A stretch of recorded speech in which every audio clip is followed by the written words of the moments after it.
Rightio. Pause. I had a different plan for this, but again, life throws curveballs at you. Thank you.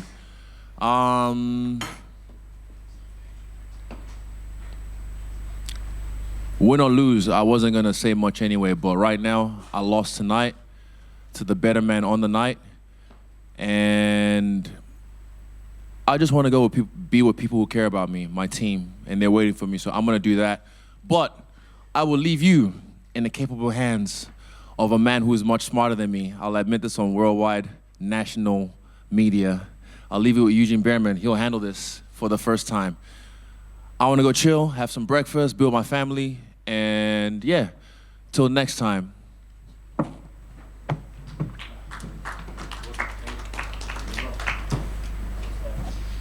Yeah, definitely not protocol, but we want to. This is our team. This is how we do it. He wants to go. He wants to be protected, and it's our job to protect him. So, if this is what he wants, this is what he gets. This is his time right now. He's in a time of need right now. So, if I have to sit up here in front of you guys, then I have to sit up here in front of you guys for him. If you have any questions, yeah.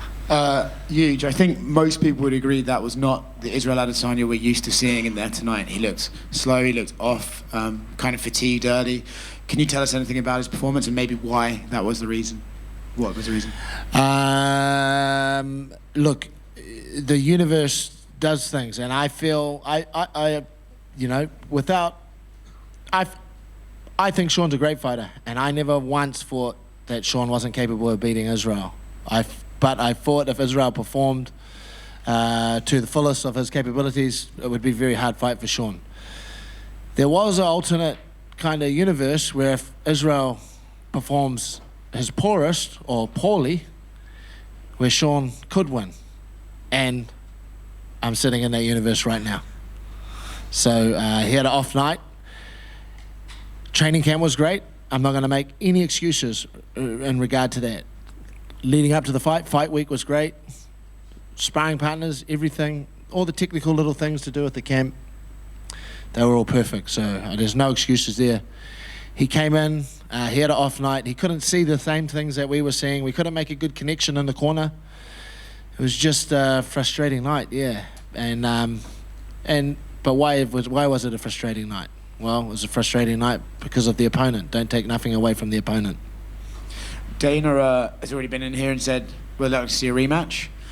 Do you drastically change things ahead of that, or do you think, well, we think we got it right, Israel just had an off night, and hope that that doesn't happen again? In my career, I've been involved in a few rematch camps, and they're very, very difficult. Why are they so difficult? Why is a rematch camp so difficult? Is you're trying to find other stones to leave unturned, but you already haven't left the stone unturned.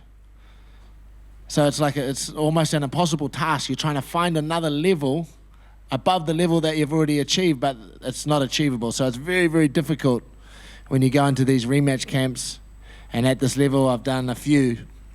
The Pereira one just recently. It's very, very difficult to do a rematch camp, but like I said, I don't think we have to change too much, but we will find something because we have the benefit of time. So we will get down to our usual business as a coaching team, and we'll find something to add to this camp, and we'll win the rematch.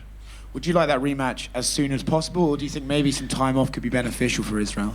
Well, I asked Mick if we could have the rematch next weekend. Whether he grants it, I'm not sure, but I'm just very confident that we can change the outcome of this fight with very minor adjustments. What I'm saying is we couldn't get Israel to enact our plan. There wasn't much cohesion in the corner. You have nights like this, and I think we can do the rematch tomorrow, and I think we can have a good night. Thanks, mate. Yeah, I'm just curious. In that first round, when Sean landed that blow that did drop Israel, was there any moment that like that was the moment maybe Israel didn't recover, or it just caught him off guard, or did that just set the tone for the rest of the fight?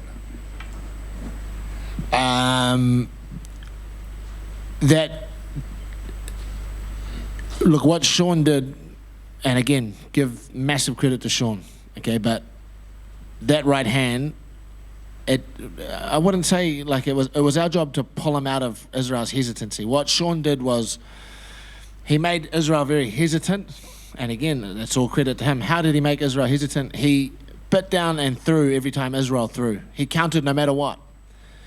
So was there going to be a counter when Israel came in 50% of the time, 65% of the time, 100% of the time? Sean was going to bite down and counter. And when you're faced with that proposition, there's very, very difficult. There's a mental block that's put up, and you have to find a way to get around that mental block. And Israel struggled with that all night, and we struggled with it as well. Were you surprised at all that Sean didn't try to maybe grapple more in there, and maybe that throw Israel off his game? Not necessarily. We were prepared for both. We were prepared for Sean to stand. He's shown that in the past, that he doesn't necessarily have to wrestle to win a fight. And we were especially prepared for Sean, if his awkward style was giving Israel difficulty, we were prepared for Sean to stick to that, stay the course, which he did, and we tried to find the adjustments, and we just couldn't tonight. And final one from you, just about yourself. A lot was made. You had 6 fighters on this card, so I guess at the end of this whole fight, like obviously Shane and Blood and Israel the night didn't go their way, but you had other fighters that were successful too. So just after this fight, how was the whole night for you with all of your fighters so active? I just got together with my team, and I told them all, I said, look, at the end of the day, we had 6 guys fighting. We had 3 guys lose, but we had 3 guys win. And that's something to be celebrated. And this achievement, getting ourselves to this level, to this point, and those 3 guys winning, that's why Israel's taken off. He's gone to get to the after party, and he's gone to celebrate those 3 guys' wins and our achievement. So that's how we feel. Just a little bit on those 3 guys. Just want to shine some light on the 3 guys that did win. Give us your thoughts on some of the big moments from tonight and the big victories, and some of your favorite moments from that. Look, Carlos, his right leg was incapacitated during the week. He could not walk on it. I don't know if any of you noticed him limping, but he did not once think to himself that he's going to pull out of that fight. He went out there, it was hard. He was very hard on his right leg, but he went out there and won, and he showed heart. Tyson showed what he's been working on for all this time at City Kickboxing. Crisp, accurate striking, straight down the middle, good positioning. And Kevin just showed that he belongs at this level. So that's what me and Izzy are celebrating tonight. Thank you, guys. Thank you.